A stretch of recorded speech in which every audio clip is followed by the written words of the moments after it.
Baltimore is a large part of the economic, cultural, and civic soul of this great state, and it's one of America's truly great cities.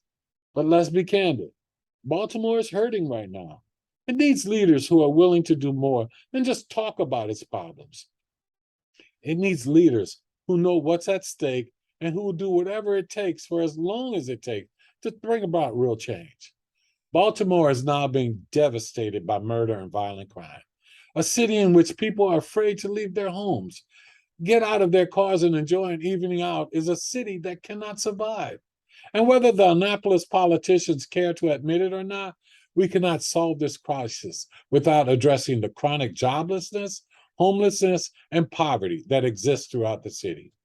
As Maryland's next comptroller and chief financial officer, I will work aggressively to create a stronger economy that works for children and families in every corner of our city. First, I pledge to use my deciding vote on the Board of Public Works to demand better from the school system.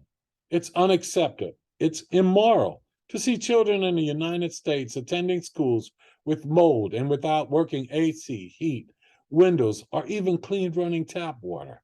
You may have my word that I will hold North Avenue accountable for the condition of the schools they already have before writing more checks.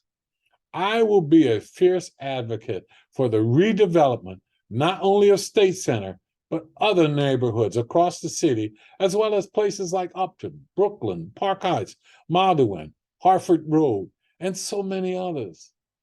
This economy is doing just fine for some people, but to be honest, it's leaving many more Baltimoreans behind.